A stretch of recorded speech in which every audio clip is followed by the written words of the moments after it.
அமீரை பொறுத்த வரைக்கும் அவருடைய முதல் படத்துலேருந்தே அவரோட நீங்கள் பயணிக்கிறீங்க. அமீருடைய பல முக்கியமான படங்கள் வந்து உங்களுடைய பங்களிப்பு இருக்குது. அதாவது உதாரணத்தை சொல்லணும்னா அவருடைய முதல் படமே ஒரு வித்தியாசமான திரைக்கதை தான். அடுத்து ராம். ஷூட்டிங் ஆரம்பிக்கிறதுக்கு 6 மாதம் முன்னாடி அவர் ஆஃபீஸில் தான் இருப்பேன். ஸோ வந்து ஃபுல்லாக டிஸ்கஷன் போகும். ஸோ அப்போ நமக்கு எல்லாமே சீனு டைலாகு எல்லாமே தெரிய ஆரம்பிச்சிச்சு. ஸோ இது நமக்கு ஈஸியாக கன்வே பண்ண வேண்டியதாக இருக்குது. அப்போ நம்ம ஒன்று சொல்லும்போது ஒன்று செய்யும்போது இப்போ அமீர் ஒன்று சொல்கிறாருன்னா இல்லை சார் இது இப்படி வைங்க போகிற அப்படின்னாக்கா அப்போ நமக்கு புரியும் அது அவருக்காக தான் வைக்கிறாரு. அதுக்கான நான் அவர்கிட்ட நிறையா விஷயங்கள் கற்றுக்கிட்டேன். என்ன கற்றுக்கிட்டேன்னாக்கா பல முக்கியமான இயக்குநர்களோட நீங்கள் பணியாற்றிருக்கீங்க. என்றைக்காக உட்காந்து யோசிச்சிருக்கீங்களா இவங்களாம் நம்மளை எதுக்காக தேர்ந்தெடுத்தாங்க அப்படின்ட்டு? தெரியல சார். நான் தான் இன்னி வரைக்கும் என்னோட பெரிய கேள்வி. எனக்கா பருத்திவீரன் முடித்த உடனே எனக்கு ஆக்சுவலாக வந்து யுவன் சங்கர் ராஜா தான் எனக்கு ஃபோன் பண்ணார். இந்த மாதிரி செல்வராஜ் அவங்கள மீட் பண்ணுன்றாரு. அப்போ நான் ஹிந்தி படம் பாம்பேயில் பண்ணிகிட்ருக்கேன். அப்போ ஆக்சுவலாக அவங்க இந்த மாலை நேரத்து மயக்கம்னு கார்த்தியும் சந்தியாவும் வச்சு ஒரு படம் பண்ணிட்டு இருந்தார். ஸோ அந்த படம் தான்னாக்கா நான் பண்ண வேணாம் அப்படின்ற முடிவில் தான் நான் போய் உட்கார்றேன். ஆனால் அவர் சொன்னது இது அதை பற்றியே பேசல, 1001 சொன்னார்.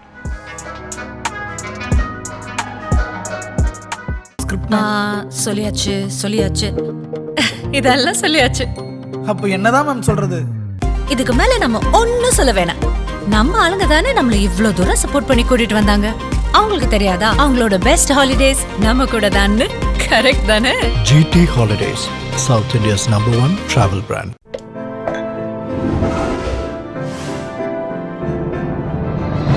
Chai with Chitra.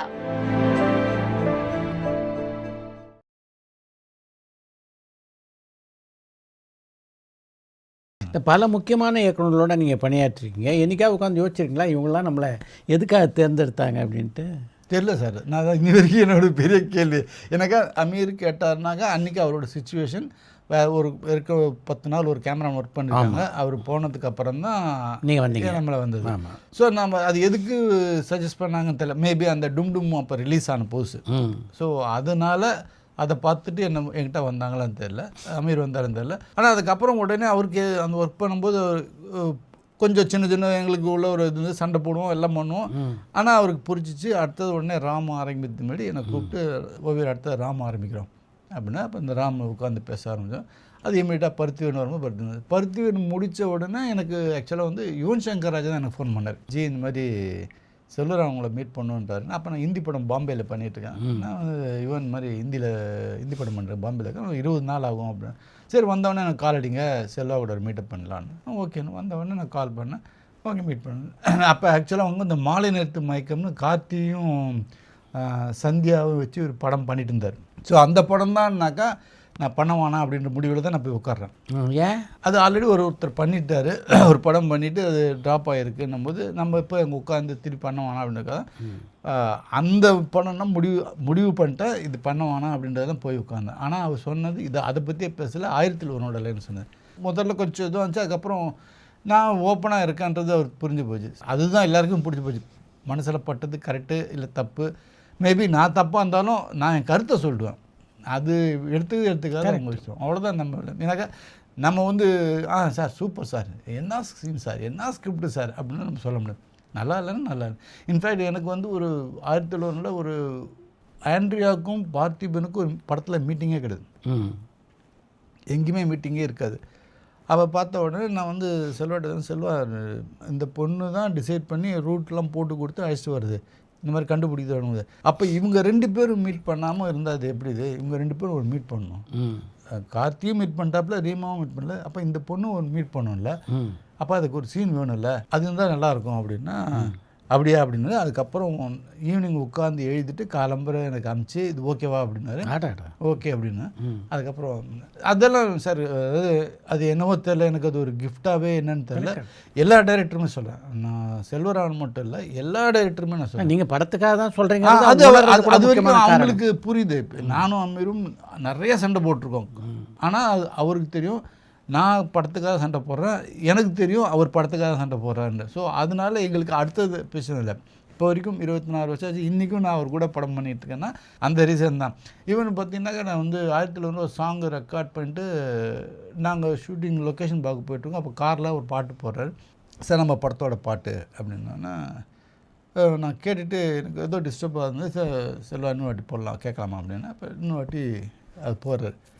போன உடனே நான் சொன்ன அந்த மாதிரி, இல்லை செல்வா இது ரொம்ப புரியாமல் இருக்குது, வேணாம் அது ஓரளவு வயவான்னு வச்சுக்கலாம் அப்படின்னு சொல்லி சொன்னேன். அப்படி யோசிச்சார். கண்டிப்பாக சொல்கிறீங்களா, இன்னொரு வாட்டி கேளுங்க அப்படின்னா. இன்னொரு வாட்டி கேட்டேன் இல்லை செல்வா எனக்கு அது மனசில் படுது, வேண்டாம் அது அவ்வளோ வேணாம், புரியாமல் போயிட போகுது, வேணாம் அப்படின்னு. அப்புறம் உடனே மத்தியானம் ஒரு 2 மணிக்கு என்னமோ ஜிவிக்கு ஃபோன் அடிக்கிறாரு. நாங்கள் ஹைதராபாத்தில் இருக்கோம். ஜிவி நீ நேராக கிளம்பி ஹைதராபாத்துக்கு வந்துருன்ட்டு நேராக உடனே பாம்பே சிஸ்டருக்கு ஃபோன் பண்ணி சாங்கு ரெக்கார்ட் பண்ண வாங்க அப்படின்ட்டாங்க. பாம்பே ஜெயஸ்ரீ அவங்க நேராக வந்துட்டாங்க. சாயங்காலம் 5:30 6 மணிக்கு வாங்க சார் போகலான்னு சொல்லிட்டு நேராக போய் உட்காந்து சாங்கு இந்த எங்கே ரீப்ளேஸ் பண்ணி கேன் பண்ணேன்.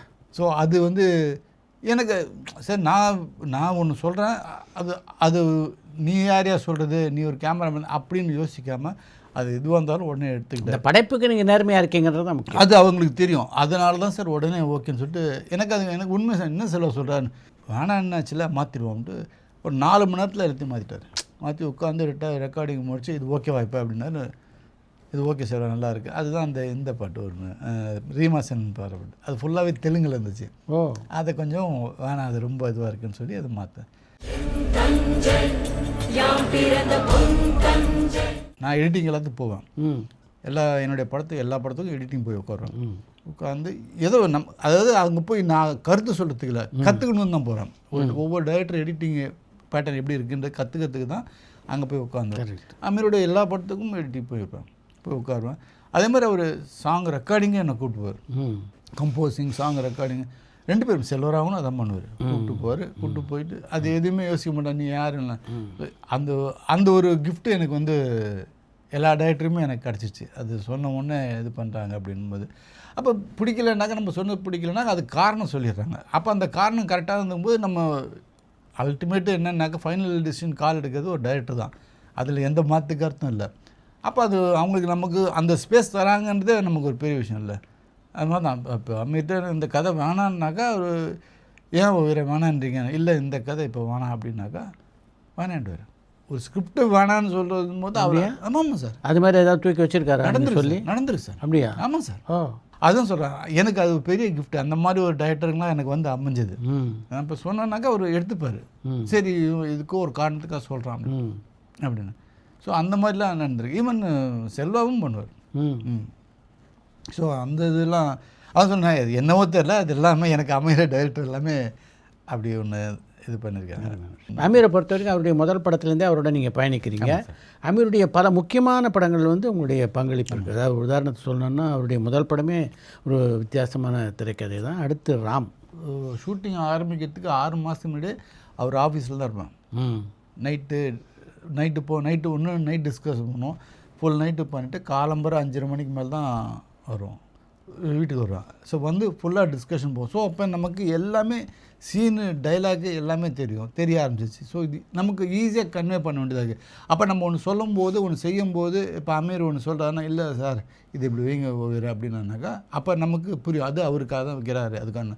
ஸோ அது வந்து ரொம்ப ஃப்ளெக்சிபிளாக அவர் அது சொல்லும்போது நம்ம அதை ஏற்றுக்க வேண்டியது கரெக்டாக இருக்குன்னு. அப்போ அதே மாதிரி எல்லாமே அவர் ஒரு விஷயமும் பண்ணார். அது எனக்கு வந்து நான் அவர்கிட்ட நிறையா விஷயங்கள் கற்றுக்கிட்டேன்னாக்கா அவர் என்ன ஒரு அடமெண்ட்டாக இதுதான் வேணும் அப்படின்னாருன்னா அதில் ஸ்ட்ராங்காக நிற்பார். எதையும் காம்ப்ரமைஸ் ஆகக்கூடாதுன்றதில் ரொம்ப எனக்கு உதாரணத்துக்கு ராம் எடுத்துக்கணும், ஓன் ப்ரொடக்ஷன். ஆமாம், சௌத்ரி சார் ஆர்பி சௌத்ரி சார்னு சொல்கிறாரு, என் பையன்தான், ஆனால் ₹1 மேலே செலவு பண்ணாதீங்க, ₹1 படத்த முடியுங்க அப்படின்றாரு. அப்போ வந்து இல்லை சார் அது 2.5 தாண்டி போய்கிட்டுருக்கு அப்படின்றேன், 2.5 மேலே போயிட்டுருக்குன்னு. இல்லை நீங்கள் அதெல்லாம் பண்ணாங்க, நான் பாய்கிட்ட பேசுகிறேன் அப்படின்னு சொல்லிட்டு சௌத்ரி சார் ஃபோன் பண்ணார். ஃபோன் பண்ணி அமீர் என்ன அமீர் பண்ணுறீங்க, பண்ணாதீங்க, நாளைக்கு கஷ்டமாக இருக்கும்னு. சார் பரவாயில்ல சார், அது ஒன்றும் பிரச்சனை இல்லை, எனக்கு வேண்டியது நான் நினச்ச படத்தை நான் எடுக்கணும் அப்படின்னு. அதே மாதிரி தான் சார் இருந்துச்சு. அதே மாதிரி கிட்டத்தட்ட 3.5 சொல்ல பண்ணி எங்கேயுமே காம்ப்ரமைஸ் ஆகக்கூடாது. இந்த டைம்னா இந்த டைம், இந்த இதுதான் அதை பற்றி எதுவுமே யோசிக்காம. Wonderful film. அதான் சார். அதை தாண்டி என்னென்னாக்கா படம் ரிலீஸ் டைமில் ஒரு ப்ரெஷர் அவர் கொடுத்தாங்க. லேபில் உட்காந்து எல்லா பாக்ஸ்லேயும் நம்பர் போட்டு வச்சுருக்கேன். இந்தந்த ஊருக்கு இந்தந்த இடத்துக்கு இதெல்லாம் போகணும் அப்படின்னு சொல்லி அந்தந்த நம்பர் போட்டு வச்சுருவேன். ஆனால் பாக்ஸ் எடுக்க யாரும் வரல. எல்லாமே வெளியே தான் உட்காந்துருக்காங்க. லேப் வாசலில் எல்லா டிசிப்ளினும் உட்காந்துருக்காங்க ராமில். யாரும் வாங்கிறதுக்கு உள்ளர வரல. அப்போ அமீர் என்கிட்ட சொல்லி, சார் நான் வந்து டோக்கன் மாதிரி போட்டு கொடுத்துறேன், நீங்கள் வந்து எந்த ஊர், இப்போ திருச்சின்னா திருச்சியில் ஒரு இடம்னாக்கா அந்த இடத்துல சொல்லிடுறேன், நீங்கள் வந்து அந்த நம்பர் பாக்ஸை கொடுத்துருங்க அப்படின்னு சொல்லி வச்சேன். சரி வருவாங்க உள்ளே உட்காந்துக்கிட்டு இருக்கோம். வரவே இல்லை. 7 ஆச்சு 7:30 ஆச்சு, யாருமே வரல. காலம்பரம் ரிலீஸ் படம். அவர் என்ன மீறி வாங்க ஓவியர் அப்படின்ட்டு 2 பேரும் இப்படி கிளம்பும், வாங்க டீ சாப்பிட போகலான்ட்டு. எதிரில் பிரசாதுக்கு பொட்டி கடை மாதிரி இருக்கும். ஆமாம். நாங்கள் 2 பேரும் இப்படி போகிறோம். கும்பல் எல்லாமே அங்கே தான் இருக்குது. நாங்கள் அவங்களுக்கு பார்க்கவே இல்லை. நாங்கள் பாட்டுக்கு நேராக போய் டீ சாப்பிட்டுட்டு திருப்பி வரோம். இவங்கெல்லாம் ஆச்சரியமாக பார்க்குறாங்க, என்னடா இவங்க வந்து ஒரு வார்த்தை பேசலாம் போகிறேன். எனக்கு ஒரு பயமாக இருக்குது. அமீர் என்ன மாரி அப்படின்னா, சார் என்ன சார் அப்படிலாம் ஒன்றும் அவசியம் இல்லை சார், என் காசு தானே, என்னை நம்பி என் ஃப்ரெண்ட்ஸுங்க கொடுத்துருக்காங்க, என் காசு தானே, நாளைக்கு ரிலீஸ் ஆனால் ஆகிட்டு போகுது, அடிக்க போகிறாங்களா, 3 மாதம் கழிச்சு ரிலீஸ் பண்ணிப்போம், 6 மாதம் கழிச்சுருப்போம், யாரும் என்னை கேட்க வேணாம்ல. நம்ம படித்த ஒரு ஒன்று படிச்சிருக்கோம், அதுக்கு ஒரு விலை ஒன்று இருக்குது, அதுக்குன்னு ரொம்ப அடிமாட்டுக்கெல்லாம் நம்ம பண்ணுவாங்க, வேணாம் விட்டுருவோம். விலை அதிகம்ட்டு போட்டு எடுக்க வரலையா? ஆமாம், புது ப்ரொடியூசர் அப்படின்னு ஒரு ப்ரெஷர் கொடுத்து கிளாஸ்மேட்டில் டென்ஷன் கொடுத்தானாக்கா வாங்கிடுவாங்கன்றதுக்காக அந்த ஒரு ட்ரை பண்ணி பார்க்குறாங்க. இவர் ஒன்றும் பிரச்சனை சார், பார்ப்போம், இன்னும் 2 மணி நேரம் பார்ப்போம், யாரும் வரலன்னா கிளம்பி போயிடுவோம், நம்ம ஒரு எப்போ வேணாலும் ரிலீஸ் பண்ணிக்கலாம், ஒன்றும் பிரச்சனை இல்லை அப்படின்றாரு. என் காசு என் ஃப்ரெண்டுங்க எல்லாம் சேர்ந்து எனக்கு கொடுத்துருக்க காசு, நான் எதுக்கு போயிட்டு எல்லாருக்கும் பயந்துக்கிட்டு இருக்கணும், வேணாம் அப்படின்னு. அதே மாதிரி நின்னார். 9:30 மணிக்கு மேலே எல்லோரும் வந்து பாக்ஸை எடுத்தாங்க. எனக்கு அன்றைக்கி ஒரு பெரிய பிரமிப்பு. நமக்கு பதறுது என்னன்னாக்கா 3.25 கோடி சார், நம்ம சும்மா குளிர் காயக்கூடாது அவரை வச்சுக்கிட்டு. அப்போ இந்த இல்லை மாரி அப்படின்னு, ஒன்றும் இல்லை ஓய்வு விடுங்க, ஓய்வு ஒன்றும் பிரச்சனை இல்லை, நம்ம படிப்பில் ஸ்ட்ராங்காக இருக்குல்ல, அதில் எந்த டவுட்டும் இல்லை, அப்போ விடுங்க, போல்டு ஸ்டெப்பு. ஸோ அது எத்தனை பேர்கிட்ட வரும்னுலாம் தெரியுது. அவர் அந்த மாதிரி ஒரு ஸ்டெப்பு. அதே மாதிரி நான் வந்து நான் படம் பண்ணிட்டேனே தவிர எனக்கு மீடியானா எனக்கு கொஞ்சம் பழக்கம் இல்லாதவனு, எனக்கு பேச வராது, ரொம்ப பேச மாட்டேன், அதனால் நான் ஒதுங்கி போயிட்டே இருப்பேன். அவர் தான் பிடிச்சி இழுத்து ஸ்டேஜ் ஏற்றி பேசுங்க, அது என்னது உங்களுக்கு பேசுங்கன்னு சொல்லிட்டு. ஸோ இது வந்து எத்தனை பேர் கிடைக்குன்றதுன்னு தெரியல, அந்த மாதிரி என்னை வந்து அப்படி ஒரு அரவணைச்சு. அதே மாதிரி நானும் அவர்கிட்ட அந்த க்ளோஸ், எதுவாக இருந்தாலும் அமீர்னு சொல்லும்போது நான் சில விஷயங்களை விட்டு கொடுத்துருவோம். அது நோ பவுண்ட்ரிஸ். சார் நான் வந்து அவரை டைரக்டராக பார்க்கல, அதை தாண்டி ஒரு ஃப்ரெண்ட்ஷிப் ஒன்று வச்சுருக்கேன். இன்றைக்கில் அது என்றைக்காக இருந்தாலும் தான், நாளைக்கு நாங்கள் படம் பண்ணுறோமோ, நான் இப்போ இல்லை, நான் அப்பயே அமீர்கிட்ட சொன்னேன், அமீர் நாளைக்கு நம்ம படம் பண்ணுறோமோ இல்லையோ அது நாட் இஷ்யூ, எப்போயாச்சும் நான் ஃபோன் பண்ணால் எப்படி இருக்கீங்க அமீர், எப்படி இருக்கீங்க ராம் சார், அது போதும், அது இருந்தால் போதும். எனக்கு சினிமாவில் படம் பண்ணால் தான் ஃப்ரெண்ட்ஷிப் இருக்கணும்னு அவசியம் இல்லை, எனக்கு அப்படி ஒரு இது வேணாம் அப்படின்னா எனக்கு இன்னி வரைக்கும் அது. அதே மாதிரி 3 படம் பருத்தி வீரன் முடிச்சுட்டு அமீர்கிட்ட சொல்கிறேன், அமீர் 3 படம் கண்டினியூஸாக பண்ணிட்டோம், நமக்கு ஒரு கேப் வேணும், நான் போய் வேறு ஒரு டைரக்டர் ஒர்க் பண்ணுறேன், வேறு ஒரு எக்ஸ்பீரியன்ஸ் எனக்கு வேணும், அதனால் நம்ம கேப் எடுத்துக்கலாம், நீ வேறு ஒரு கேமராமேன்ட்ட ஒர்க் பண்ணு, அதுக்கப்புறம் எல்லாமே காலங்கள் எல்லாமே செட் ஆச்சுன்னா திருப்பி பண்ணுவோம் அப்படின்னு. ஸோ அது எல்லார்ட்டையுமே சொன்னேன், ஈவன் செல்வராவுண்டு அதான் சொன்னேன். அதனால தான் அந்த கேப் எங்களுக்கு வந்துச்சு. ஸோ அது எல்லாருமே மனசாக ஏற்றுக்கிட்டாங்க.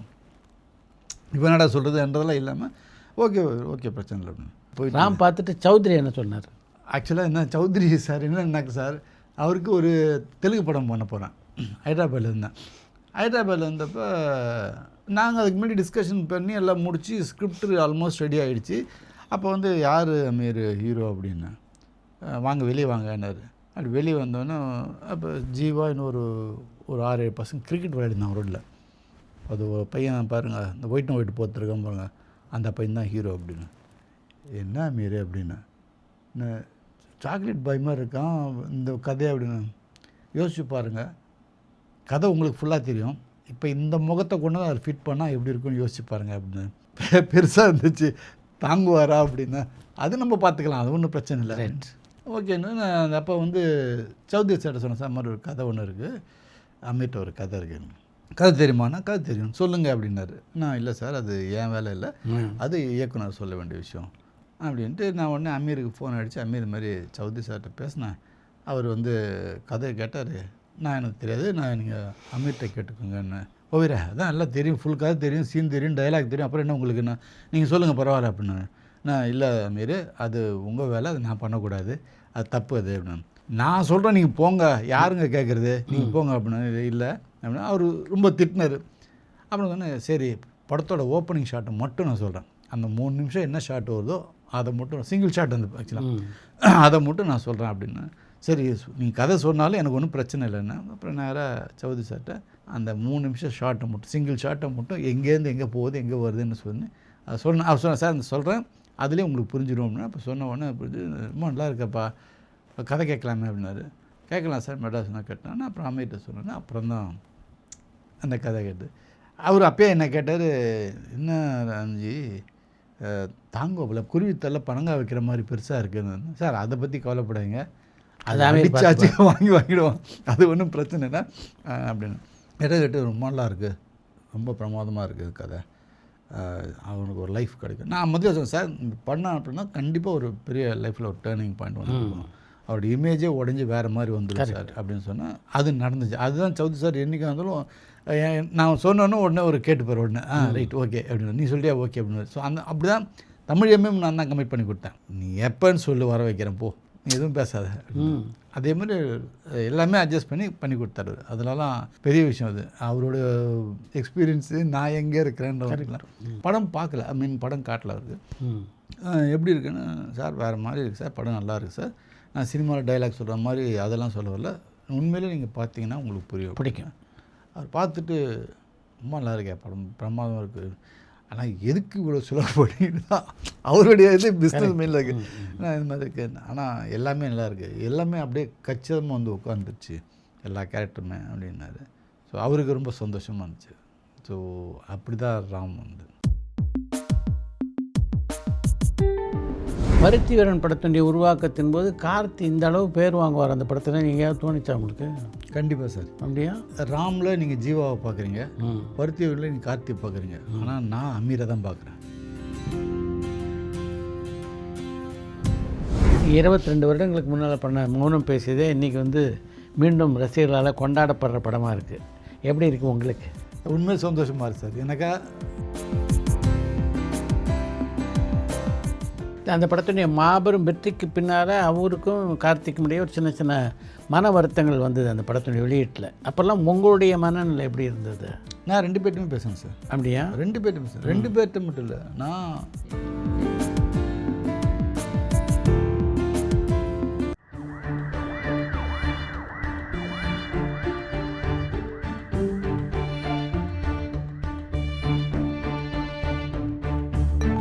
பரபரப்பான சினிமா செய்திகள், நட்சத்திரங்களின் பேட்டிகள், சினிமா வரலாறு ஆகியவற்றை பார்க்கவும் படிக்கவும் உங்களுக்கான இணையதளம் touringtalkies.co.